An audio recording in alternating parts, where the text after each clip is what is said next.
ये कहानी 2023 की है, जब साधना अपने 3 दोस्तों अजय, प्रिया और विवेक के साथ कोलकाता के सिलीगुड़ी में 5 दिनों की ट्रिप पर आई थी। उनकी ट्रिप शानदार रही थी, लेकिन वापसी के दिन आ गए थे। विवेक ने सुझाव दिया कि वे सिलीगुड़ी के पास के एक रहस्यमयी गांव कालीपुर का प्रसिद्ध नवरात्रि मेला देखकर वापस जाएंगे। गांव के बारे में एक अफवाह थी कि यहाँ के मेले में कुछ ऐसे प्राचीन अनुष्ठान होते हैं जिनका जिक्र सिर्फ कहानियों में मिलता है। विवेक इस एडवेंचर के लिए बहुत उत्सुक था। सब मान गए और अपनी गाड़ी से सिलीगुड़ी के मेले की ओर चल दिए। रास्ता एक घने और सुनसान जंगल से होकर गुजरता था। जैसे जैसे वे अंदर जा रहे थे, जंगल और भी घना होता जा रहा था। रात काफी हो चली थी। अचानक उनकी गाड़ी के सामने सड़क के बीचों बीच एक अजीब सी चीज पड़ी दिखी। ये एक कपड़े का पुतला था जो किसी इंसान जैसा दिख रहा था, लेकिन उस पर एक बच्चे के चेहरे की तस्वीर बनी थी। उसकी आंखें काली और बहुत डरावनी थी। जैसे ही गाड़ी उसके पास से गुजरी, एक ठंडी हवा निकली, जिससे अजय, जो गाड़ी चला रहा था, को एक पल के लिए सांस लेने में दिक्कत हुई। वो घबराकर गाड़ी का संतुलन खो बैठा और गाड़ी एक पेड़ से जा टकराई। सामने वाला टायर फट चुका था और गाड़ी की हेडलाइट्स टूट चुकी थीं। साधना ने अजय को शांत किया और सब गाड़ी से बाहर निकले। वे चारों बुरी तरह डर गए थे। तभी उन्हें दूर से ढोल और नगाड़ों की धीमी आवाज सुनाई दी। सबने तय किया कि वे पैदल ही मेले तक जाएंगे, क्योंकि वहां पहुंचकर उन्हें शायद मदद मिल जाती। जैसे जैसे वे आगे बढ़ते गए, साधना को लगा कि वो पुतला उनके साथ साथ चल रहा है। उसे बार बार पीछे से एक फुसफुसाहट सुनाई देती थी। मैं तुम्हारे साथ आ रहा हूं। तुम्हारी हंसी और तुम्हारी खुशी, ये सब मेरा होगा। वो मुड़कर देखती तो कोई नहीं होता, लेकिन उसकी पीठ पर अजीब से खरोंच के निशान आ गए थे। साधना ने डर के मारे ये बात किसी को नहीं बताई, क्योंकि उसे लगा कि उसके दोस्त उसका मजाक उड़ाएंगे। तभी अजय ने देखा कि विवेक के हाथ पर वही पुतले का निशान था जो पुतले के कपड़े पर बना हुआ था। विवेक के चेहरे का रंग उड़ गया था और उसकी आंखें अजीब सी हो गई थीं। अजय कुछ कहता उससे पहले ही विवेक अचानक जोर से हंसा, एक ऐसी हंसी जो उसकी अपनी नहीं लग रही थी, और बेहोश होकर गिर पड़ा।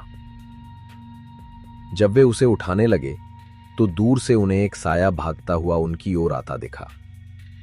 वो साया कोई और नहीं बल्कि प्रिया थी। वो काफी डरी हुई नजर आ रही थी। प्रिया उनके पास आती है और हाफते हुए कहती है, तुम लोगों ने मुझे गाड़ी में अकेला क्यों छोड़ दिया? पता है मैं कितनी डर गई थी। ऊपर से आसपास से अजीबोगरीब आवाजें आ रही थीं। ये सुनकर अजय और साधना के होश उड़ गए।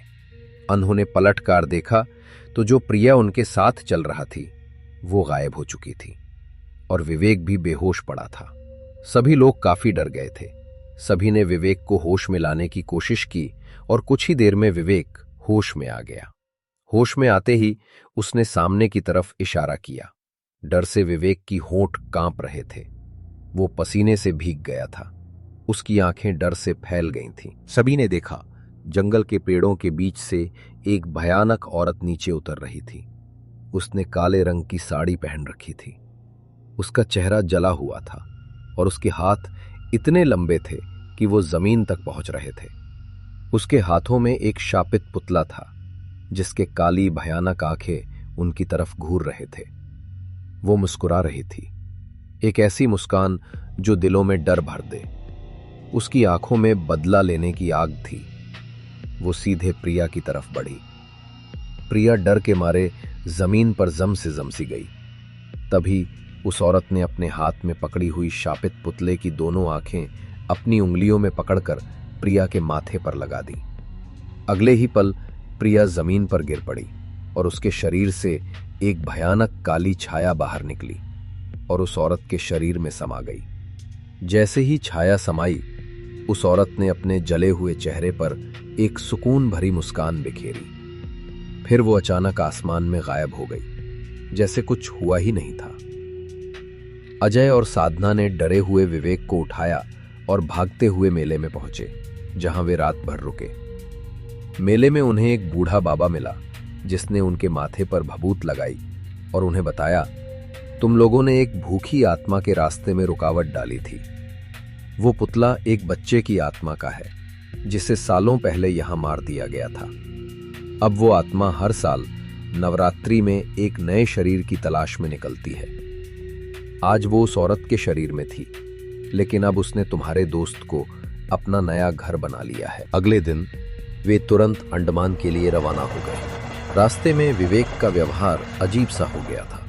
कभी वो अचानक हंसने लगता, कभी अजीब सी बातें करता, और कभी कभी उसकी आंखें पूरी तरह काली हो जाती थीं। दिल्ली पहुंचने के बाद उन्होंने विवेक को अस्पताल में भर्ती कराया। डॉक्टर ने कहा कि उसे कोई मानसिक बीमारी नहीं है, लेकिन उसका शरीर किसी जहरीली शक्ति के अधीन लग रहा है। कुछ ही दिनों में विवेक ने दम तोड़ दिया। उसकी मृत्यु से पहले उसने साधना को बताया कि उस रात जब वे गाड़ी में थे तो उसे उस पुतले से एक आवाज आई थी। उस आवाज ने उसे बताया कि वो एक श्रापित आत्मा है, जिसे इंसान की हंसी और खुशी से नफरत है, और अब वो विवेक के अंदर प्रवेश कर गई है। वो सिर्फ बदला चाहती है और कुछ नहीं। ये सुनकर साधना डर गई और उस रात को अपने दोस्तों से कुछ भी नहीं बता पाई। आज भी जब भी अजय और साधना उस रास्ते से जाते हैं तो उन्हें उस पुतले के खाली काले छेद दिखाई देते हैं और उनके कानों में विवेक की अजीब सी हंसी गूंजती है। वे जानते हैं कि कुछ रास्ते सिर्फ हमें मंजिल तक नहीं पहुंचाते, बल्कि हमारे जीवन को भी हमेशा के लिए बदल देते हैं।